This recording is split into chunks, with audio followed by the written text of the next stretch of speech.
South കരോളൈനയിലെ ചാൾസ്റ്റണിൽ Emmanuel African Methodist Episcopal ദേവാലയത്തിൽ 9 വിശ്വാസികളെ വെടിവെച്ച് കൊലപ്പെടുത്തിയ സംഭവത്തിന്റെ 4ാം വാർഷികത്തോടനുബന്ധിച്ച് പ്രകാശിപ്പിച്ച ഡോക്യുമെന്ററി ശ്രദ്ധേയമാകുന്നു. വർഗീയതയുടെ പേരിൽ 21 വയസ്സുകാരനായിരുന്ന വെള്ളക്കാരൻ തുറന്നുവിട്ട ആക്രമണത്തിനിരയായവരുടെയും അതിനെ അതിജീവിച്ചവരുടെയും അനുഭവങ്ങളും അഭിമുഖങ്ങളുമാണ് ഇമ്മാനുവൽ എന്ന ഡോക്യുമെന്ററിയിൽ പ്രതിപാദിക്കുന്നത്.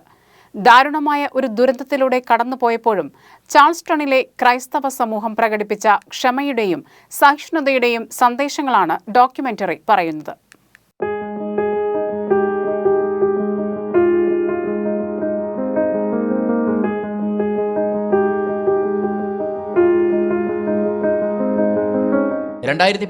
ജൂൺ 17 അമേരിക്കയിലെ ഏറ്റവും പുരാതനമായ ദേവാലയങ്ങളിലൊന്നായ ചാൾസ്റ്റണിലെ മദർ ഇമ്മാനുവൽ എന്നറിയപ്പെടുന്ന ദേവാലയത്തിൽ പ്രാർത്ഥനാ ശുശ്രൂഷകൾക്കിടെയായിരുന്നു ഡൈലാൻ റൂഫ് എന്ന 21 വയസ്സ് മാത്രമുള്ള വെള്ളക്കാരൻ 9 ആഫ്രിക്കൻ വംശജരായ അമേരിക്കക്കാരെ കൊലപ്പെടുത്തിയത്. എന്നാൽ ഒരു വംശയുദ്ധം അഴിച്ചുവിടാനുള്ള അക്രമിയുടെ ഉദ്യമങ്ങളോട് ക്രൈസ്തവ സമൂഹത്തിന്റെ ക്ഷമാപൂർവവും വ്യത്യസ്തവുമായ പ്രതികരണമാണ് ഇമ്മാനുവലിന്റെ മുഖ്യ പ്രമേയം.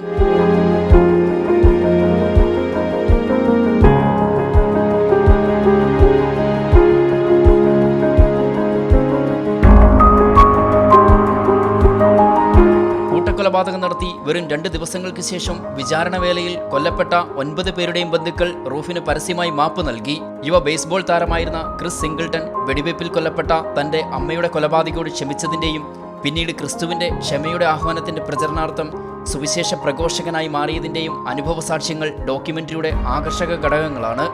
International desk, Shekinah news.